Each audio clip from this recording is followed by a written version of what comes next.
అన్నమయ్య జిల్లా రాయచోటిలో ఉగ్రవాదుల లింకులు కలకలం రేగాయి. తీవ్రవాద కార్యకలాపాలతో సంబంధం ఉన్న సోదరులను తమిళనాడు ఏటీఎస్ అధికారులు అరెస్టు చేశారు. 1995లో కోయంబత్తూరు పేలుళ్ల కేసులో అబూబకర్ సిద్దిక్, షేక్ మన్సూర్ నిందితులుగా ఉన్నారు. 30 ఏళ్లుగా రాయచోటిలో మారు పేర్లతో సోదరులు చీరల వ్యాపారం చేస్తున్నట్లు అధికారులు గుర్తించారు.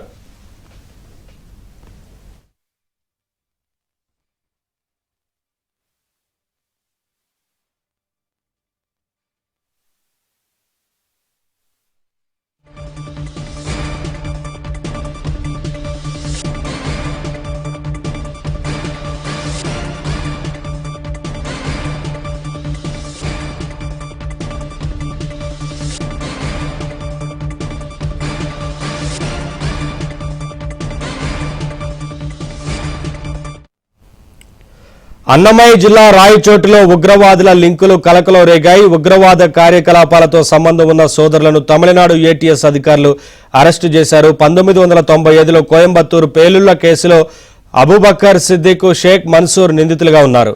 30 ఏళ్లుగా రాయచోటిలో మారు పేర్లతో సోదరులు చీరల వ్యాపారం చేస్తున్నట్లు అధికారులు గుర్తించారు.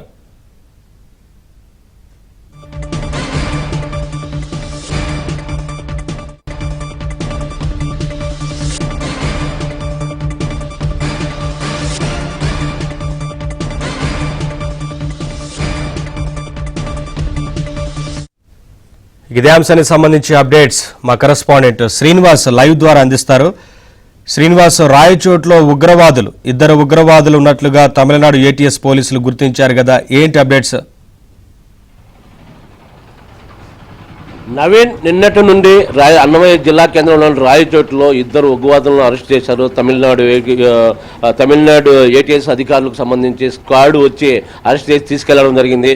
సో ఈ ఉగ్రవాదుల కలకం అయితే రాయచోటిలో కలకం అయితే ఉలిక్కిపడింది ఒక్కసారి రాయచోటి పట్టణం.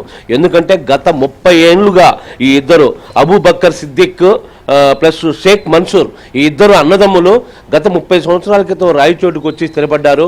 సో ఇక్కడ వాళ్ళిద్దరు బట్టల వ్యాపారాలు ప్లస్ చిన్న వ్యాపారాలు చేస్తూ ఇక్కడ స్థిరపడ్డారు. అది కూడా ఇప్పుడు చూడొచ్చు ఒకసారి. మనం రాయచోటి పట్టణంలో ఎవరైతే ఉన్నారో ఉగ్రవాదులు ఉన్నారో ఆ ఇల్లు చూడొచ్చు ఒకసారి. వీడియో జల్లి వీరినారని చూపిస్తున్నాడు, ఒకసారి చూడొచ్చు.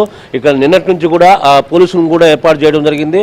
వాళ్ళు నిన్న అరెస్ట్ చేసి తీసుకెళ్లిన తర్వాత తమిళనాడుకి ఇక్కడ స్థానిక పోలీసులు కూడా ఆ ఇంటి దగ్గర ఇప్పుడు ఆ ఇద్దరు కానిస్టేబుల్స్ ఉన్నారు చూడండి, ఆ పోలీసుల దగ్గర ఇక్కడ ఏర్పాటు చేయడం జరిగింది వాళ్ళని. అట్లే లాక్ ఉన్న ఇల్లు ప్రస్తుతం ఇప్పుడు మీరు చూడొచ్చు, లాక్ చేస్తున్నారు ఆ ఇంట్లో ఒక అతను ఉన్నాడు. ఇంకొక అతను వేరే ప్రాంతంలో ఇదే రాయచోట్లోనే వేరే ప్రాంతంలో ఉన్నాడు.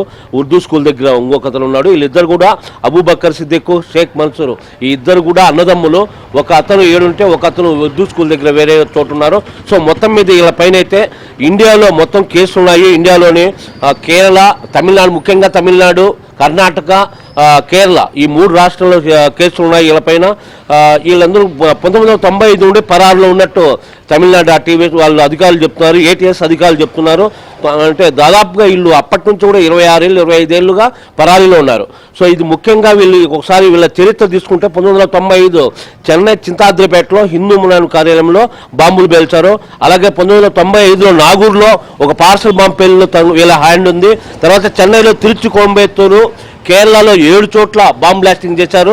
సో వీళ్ళ అలాగే వేలూరులో డాక్టర్ అరవింద్ రెడ్డిని కూడా హత్య చేయడం జరిగింది. అలాగే కర్ణాటక తీసుకుంటే కదా బెంగళూరులో మల్లేశ్వరంలో బీజేపీ కార్యాలయంలో సమీపంలో బాంబు పేల్చారు. అలాగే 1999లో తమిళనాడు, కేరళ బాంబు సంఘటనలో కూడా వీళ్ళు భాగస్వాములుగా ఉన్నారు. మొత్తం మీద ఈ కేసులన్నీ కూడా ఇండియాలో ఈ 3 రాష్ట్రాల్లో కూడా వీళ్ళ నెట్వర్క్ కూడా నడిపించారు ఇండియా వైజ్. సో రాయచోట్ల కూడా గత 30 ఏళ్లుగా ఇక్కడ ఉన్నా కూడా ఏ ఒక్కరు వీళ్ళని అనుమానం కాలేదు. అలాగే వీళ్ళ అధికారులు కూడా ఈ నిన్నటి నుంచి కూడా ఇద్దరిని తమిళనాడు ఏటీఎస్ పోలీసులు తీసుకుని వెళ్ళిన తర్వాత వీళ్ళ తర్వాత స్థానిక ఎస్పీ ఆధ్వర్యంలో స్థానిక బృందాలు మనకి ఈ 2 ఇళ్లను కూడా సోదాలు చేసినట్టు మనకు తెలుస్తుంది. ఈ 2 ఇళ్ళు రాత్రి సోదాలు చేసినారు. వీళ్ళను తీసుకెళ్లిన తర్వాత దాదాపుగా 30 మంది 2 బృందాలుగా ఏర్పడి అటు తమిళనాడు నుంచి వచ్చిన ఏటీఎస్ అధికారులు కావచ్చు, స్థానిక పోలీసు బృందాలు కావచ్చు, మొత్తం ఈ 2 ఇళ్లను అన్నదమ్ములున్న ఉగ్రవాదులున్న 2 ఇళ్లను పూర్తిగా క్షుణ్ణంగా సోదా చేసినట్టు మనకు తెలుస్తుంది.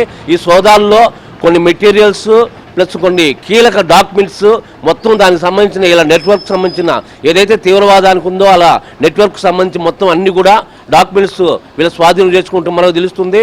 మొత్తం మీద అయితే ఈ తర్వాత పోలీసులు ఏటీఎస్ వీళ్ళు అక్కడ తమిళనాడు నుంచి వచ్చిన ప్రత్యేక బృందాలు అయితే వాళ్ళు మొత్తం వీళ్ళు గత 3 నెలలుగా సెర్చింగ్లో ఉన్నట్టు మనకు తెలుస్తుంది. రాయచోట్లో ఎట్టకేలకు 3 నెలల తర్వాత వీళ్ళిద్దరిని పట్టుకోవడం కానీ, ఎందుకంటే వీళ్ళు సాదా సీదాగా చిన్న బట్టల వ్యాపారాలు చిరు వ్యాపారాలు చేస్తూ ఉండడంతో అసలు గుర్తించలేని పరిస్థితి. ఎందుకంటే 30 ఏళ్ళుగా ఇండియా అంతా తిరుగుతూ ముఖ్యంగా తమిళనాడు, కేరళ, కర్ణాటక రాష్ట్రాల్లో ఇలా నెట్వర్క్ ఉంటూ ఇక్కడ ఉమ్మడి కడప జిల్లాలో రాయచోట్లో ఉంటూ చిన్న చిరు వ్యాపారులుగా ఉంటుందన్న కాబట్టి కనుక్కోలేకపోయారు. ఇప్పుడు చూస్తే కానీ రాయచోట్లో ఇంకా వీళ్ళ నెట్వర్క్ ఏంటి నెట్వర్క్ ఎలా ఉంది, ఇంకా కింది స్థాయిలో ఎవరైనా తయారు చేశారా ఇలాంటి వాళ్ళని అనేది కూడా మొత్తం క్షుణ్ణంగా విచారణ చేస్తున్నారు పోలీసులు. Naveen right, thank